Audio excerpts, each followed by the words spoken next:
Hello and welcome to this Independence Day special on Business Today TV. I'm Sakshi, Batra, and on this show, we're going to be talking about your financial freedom. Yes, that's right. Are you financially independent? And what does financial freedom even mean? Why is it considered a stepping stone to whatever we want to achieve or accomplish in life? And how do you really begin doing so? To help us understand all of this and much more, I'm going to be joined by somebody very special. Mr. Sanjiv Bajaj, Joint Chairman and MD at Bajaj Capital, joins in. Mr. Bajaj, great to have you on Business Today TV. Here's wishing you a very happy Independence Day. Thank you, and wishing everyone a very happy Independence Day too. Absolutely. Thank you so much. Mr. Bajaj, first up, I want to understand, your thoughts essentially on what your idea of financial independence is, and also help us understand why should one really be working towards achieving it? See, first, to understand financial independence, person needs to understand the difference being rich and wealthy. Okay. Being rich means that you have money. Okay, wealthy means that money is going to last. So that's what rich and wealthy is. Imagine you have 10 lakh rupees, but you're spending 1 lakh rupees a month. Then in 10 months, you're going to run It'll out. be all gone. It'll all be gone. So you may be rich today, but you're not wealthy. Okay, so when you're wealthy is that when you have your investments, which are giving you that 1 lakh rupees a month, so that your corpus, that money is going to be there for the rest of your life. So that's when you are actually wealthy. And financial freedom means being in a position where you can be wealthy. You have enough money which is going to last you for the rest of your lifetime, or to help you achieve the goals or the dreams that you have. That's an amazing, simple definition that you've all explained to all our viewers. I mean, it couldn't get better than this to get our basics right as to what is the difference between rich and wealthy and what is actually financial freedom. So I want to also understand from you, is it really only possible to keep working through your life and be financially free only by your retirement, or can it be achieved earlier? And why I ask you this is because many of us today, especially the millennials, fancy the idea of working hard till we are about, like, say, 40, 45 or 50. And then we want to sort of want to fulfill all our dreams, our passions. We want to travel the world, etc. So what would you really say here? See, life keeps changing. See, when we are young, we have a dream that by 40, we want to have enough money and we'll be free. But 40, our goals may change. So point is, you can be financially free when you want to be free. And what the great resignation that people are talking about, what has happened is, in the COVID time, when people were sitting at home for a year, and some of them were not earning further. Like some of us were lucky enough to be working at home.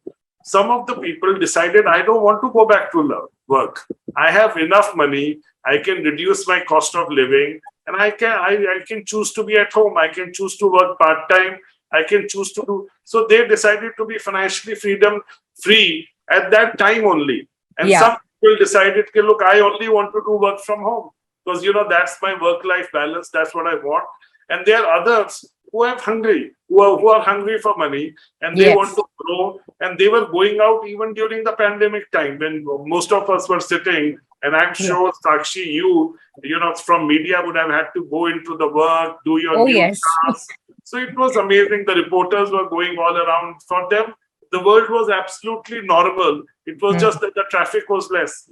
So financial freedom is something very individual. And there's a concept called financial planning. Once you go through the financial planning concept, it helps you understand your need. Because today, if I was to ask you, Sakshi, what are your needs? You will think, and you will answer what you think are your needs. But you have not put a deep thought to it. So financial planning starts by defining the needs. That's your destination. Do I want to go to Delhi? Do I want to go to Bombay? Do I want to go to London?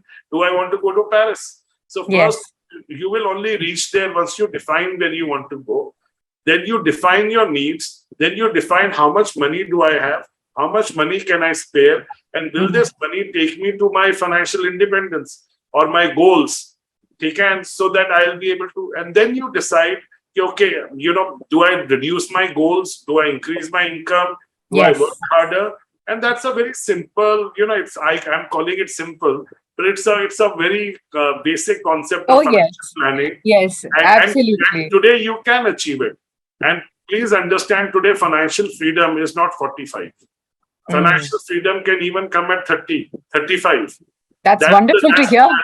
and that's why we are working in this world of freelancers, because those people have made enough money, and they know that, look, and they have done their bit of financial planning, that I have this much money, I have to grow my corpus at 5%. So even Yeah, if I'm able to sustain myself, and my part-time things or my side things are going to be what is going to give my holidays and my lavish things which I have not planned for, sure. or maybe they may have planned even 2 holidays in the year. So that's very possible. Yes, so it's possible, and that's the good news. You also answered partially where I was coming next to you, to understand where does one really begin the journey to financial independence, because that exactly is a very daunting task. The first step is the most difficult for one to really begin, because one doesn't know, how do I start becoming financially free? Where Yeah. do So I start? I Yeah, have answered, Sakshi. How do you plan for your financial freedom? How yeah. do you start implementing your financial freedom? Is by insurance. It is not by investing. Because first you have to protect what you have. Oh, okay. Only then you can grow it. So first thing you buy is that you buy a health insurance. Because if you look at any crisis in any family, or anything which is going wrong, is because of some health emergency which has happened with one person or the Yeah. second person. So the first thing is that, look, to build money, the basic concept is first protect your money. And once you have protected, so what you do is first you buy health insurance, then you buy asset insurance, insure your home, insure the assets that you have built up. Take a calculated risk. Okay, this is the amount of risk I can take. Above that, I need insurance, and insurance is absolutely cheap. 1 lakh rupee insurance for an asset costs 100 rupees. Okay, that because Wow. so it's a very cheap way of being able to protect yourself, and so you protect your assets, and then you get into your investments. Okay, That's so a brilliant way to start. In fact, nobody would have thought that the way we should start, the journey to our financial freedom should be actually in a way to protect what we existingly have. So that's a brilliant way to start off. And usually, when it comes to insurance, one thinks of life insurance or a health insurance, but what you've also talked about is protecting our assets. So that's something new, and that's something that is absolutely essential for one who's starting out. All these millennials who are looking at these new ways of investing, first ensure what you have already. So that's a big lesson right there. But I'm sure a lot of our viewers would have this question for you, and therefore I ask, how do I calculate how much money do I need to lead a financially free life? I mean, do I need 1 crore rupees? Do I need 10 crores? Do I need more? How do I get to that number? okay, so it's about building a second income. Okay, so it's a chart that the financial calculators can do it very easily. Is Hmm. that where you plan when your second income, which is your investment income, or the money, or it may be a part of the principal also. Because I am a firm believer. People believe that, look, I have to live off the interest. In that way, you will Hmm. keep saving rest of your life, and you may not. But if you say, look, I'm going to live till 85, and that's my plan, then till 85 you're consuming a little bit of your investment, plus you're also consuming your interest, then you Hmm. can have a much better life for that plan. Example, this is a very basic example, and it's a very long term example, but I'm Right. just saying that, look, it does, second income doesn't only mean interest income. So what I Hmm. say is that my concept is it's about building a second income, Hmm. and building it in a manner where your second income or your investment income one day becomes higher than your primary The income. primary income. That's a And very there's a wide very step. simple Yes. at Bajaj Capital. We have SIP is a very good way of doing it. Yeah. And we have a very simple concept where, if a person doesn't want to get in, this is a rule of thumb. It is called 15, 15, 15. So if you Okay. say 15,000 rupees for 15 years, and you're able to get a 15% IRR, which has happened in the last 15 years in the Indian stock market. So your in 15,000 rupee investment will become 1 crore. That's a wonderful formula that you've actually given to all our viewers And right there's a here. rule of compounding called 72 divided by Yeah. the interest rate. So 72 divided by 15 means if you keep getting this, money will double every 5 years. Wow. So this 1 crore will become 20 crores in 20 years. 4 crores in 2 crores in 20 years, 4 crores in 25 years, and 8 crores in 30 years, and 16 Keeps crores on compounding. So it keeps on compounding and doubling. use Yes. this very basic 15-15-15 formula and see that, look, and you should look at, suppose, your income is maybe 2 lakh rupees. Yeah. What you do is that for 2 lakh rupees, if my corpus is, you can plan 8% of the corpus. Okay, look, I need 24 lakh rupees in a year. At 8%, this is the amount of money I'll require. And then you have to add inflation to it. I know I'm making a person do a mental financial plan. So you add inflation to it. And on the basis, suppose the corpus is coming 8 crores. Now you have to see whether I can achieve it in 15 years. If you can save 1 lakh rupees a month, okay, so then you will achieve it much faster. If you can only save 30,000 rupees a month, then I will only have 22 crore rupees. And if I need 8 crore rupees, then I'll be financially free after 25 years, unless I'm able to increase my investment. Also, the way you can supplement is by every year adding in more money.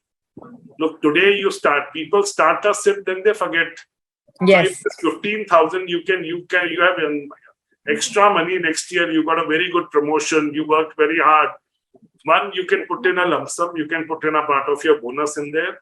Also, what you can do is you can increase your SIP to 15,000 to 25,000. Okay. So it accelerates that achievement of that goal that you are looking forward to. That's so wonderful. I mean, it's an easy classroom that you've actually suggested to all our viewers right here. Get down to calculating, and it becomes much easier to plan your finances that way, much easier to plan your investments and therefore achieve your goals, which you've set for yourself to become financially free. But, I want to understand, since you talked about SIPs and, being regular with it, increasing it, topping it up every time you get much more money so that you can get to that goal much faster. Add inflation, all of these factors agreed. But where do I put that money? I mean, is it going to be in a mutual fund like your, a basic SIP? Usually we understand from regular SIP strategies. Does it have to be in direct stock markets? Does it have to be in real estate, in gold investment? Should one keep stashing all the money in banks and PPF and debt schemes, or all of it put together? How does one really get to that? It is all put together. So, money always has to be diversified. Don't keep all your eggs in one basket. Okay, so I will say don't keep all your money in India also. You must have investments in overseas market also a little bit. So point is you need to diversify your eggs, but you need to have a big enough egg. So first things I want to tell the youngsters that youngsters is a DIY economy. I want to do it myself. But if you want to be wealthy, you can be rich if you do it yourself, but you'll never be wealthy. Okay. So point is learn. If you pay peanuts, you'll get monkeys. Okay. So point is that learn to pay people to get advice. So please use a wealth manager or a proper financial planning company so that there is someone to be there for you. And look, your corpus is nothing. On a 15,000 SIP, what is he going to earn on? Even if your corpus is 1 crore rupees, there's a difference in 60 basis points, 0.6. That means you're hardly paying anything for a very highly qualified person of getting 15-20 lakh rupees looking at your portfolio, and you're paying maybe 1/50th of his cost. So point is, let that guy be there for you, guide you, handhold you during the worst times, because that's the best time to invest. Okay, so when the times are worst, when everybody is saying panicking, world is finishing, that's actually the best time to invest. And when the times are good and everybody is saying put in money, he has to tell you, hey, look, book some profit. So point is that please learn, if you want to build a good second income, use a good wealth management company. And obviously, I like to market our own company. We have more than 700 wealth managers who are helping people achieve that. The point is that is the first step that you need to do. And today you have very good CFPs, very good financial planners out there. So use somebody's help to help you build this plan. Your job is to concentrate on your work. Your job is not to become a trader on the side, unless you want to do it professionally. Your job is to do your job well so that you're earning enough Because I see so many people who get into investing, so they Yeah. neither concentrate on their job, neither they concentrate on investing full time. Very And true. their career starts stagnating. So don't be in that position. So you have to do Absolutely. very well at what you do. So that's the first step. Second step is that on building the mutual fund portfolio. Look, mutual fund is the bread and butter. Okay, so you have to choose, today's market. I am very bullish towards large caps because it's a volatile market. Next 2 years is going to be tough. So Yeah. I would choose a nice active large cap fund. 50% of my corpus will go there. Maybe 30% of my corpus will go into flexi caps, where Okay. the fund manager is moving between small cap and large caps, because I also understand small and mid caps is going to give me higher return in the long run, because higher the risk, higher is the return. Yes. Maybe 20% I can take some thematic plays, is what I believe in, to keep me interested. So I can have a thematic play, or I can just leave it in a flexi cap, that depending on what I want to do. Perfect. And for the money that I have in my fixed deposits, if I'm getting a great rate like I'm getting today, great. Otherwise, there's a beautiful product called Balance Advantage Funds. Okay. So when you are confused about where to invest in mutual fund, invest in a BAF.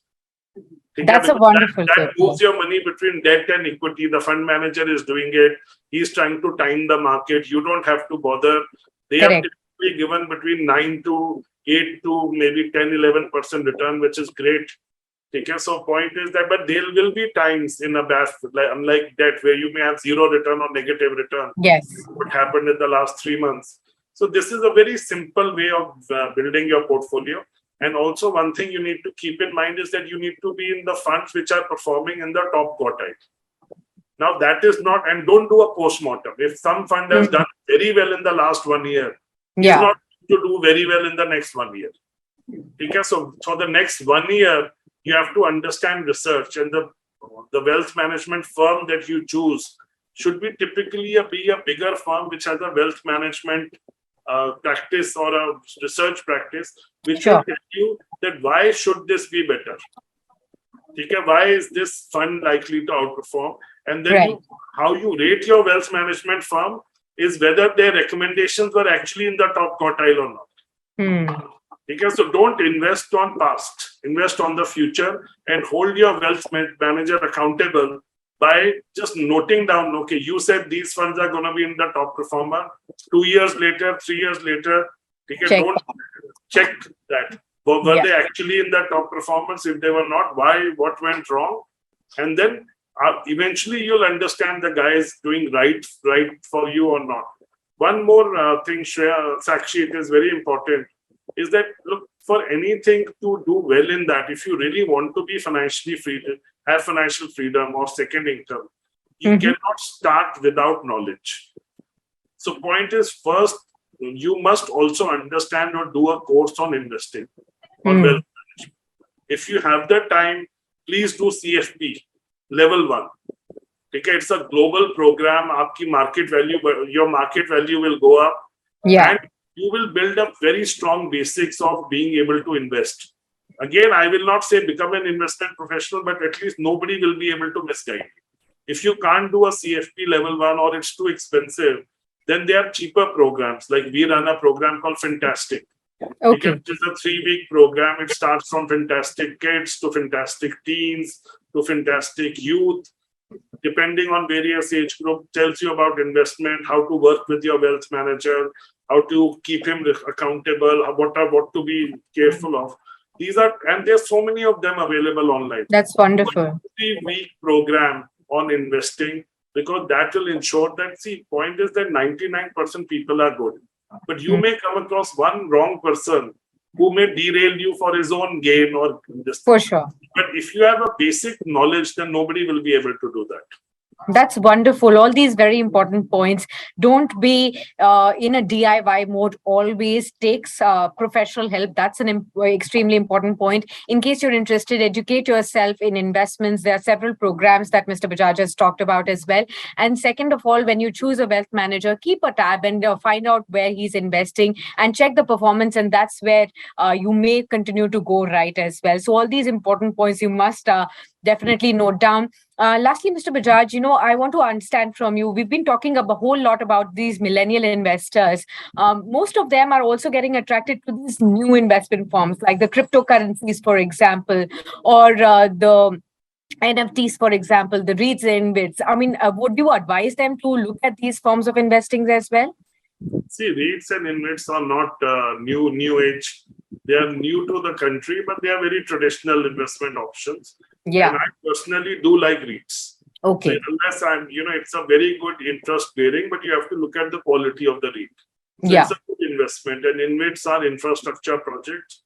Which are not truly meant for retail clients, but today retail clients are investing in it. Why would you invest in it is something you need to introspect.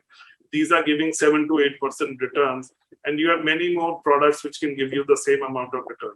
Yeah. Second principle you have to keep in mind is always look at post-tax return. A lot of people look at a pre-tax return. Okay, so like this product is giving me 12%, but if you are paying 30% tax on it, or there's another product which is giving you 10% and maybe a 10% tax on it, which is better for you. So always learn to start learning to look at post-tax returns.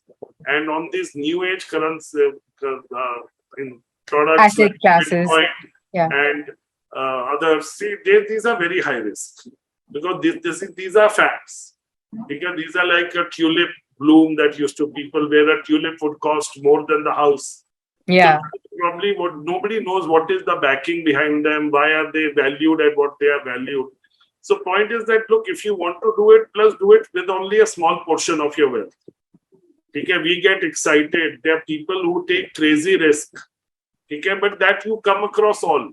But so point is that if you want to take a risk, there are many ways to take a risk. You can do angel investing. You can be investing in startups. That's also new age. Where a lot of people who can afford to put maybe 5 lakh rupees, that should be the minimum size, are looking at angel investments where you may have 0x or you may get 50x. Okay, so but point is you have to understand what is my risk appetite. Same is with the cryptocurrencies. These are very high risk, even if you want to do it, I would rather stick to only 1 or 2 top ones. Okay, but unless people are looking at it, like when those stories happened with a coin which went up 1,000 times in one day, then it came down 1,000 times in the next.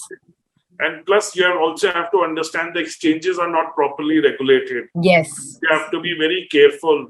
Whether they decide not to stop giving your principal back, there's nothing you can do in the world on that. So you have to be very careful with these things. Okay, I'm not dissuading you, but I'm just saying take calculated risk.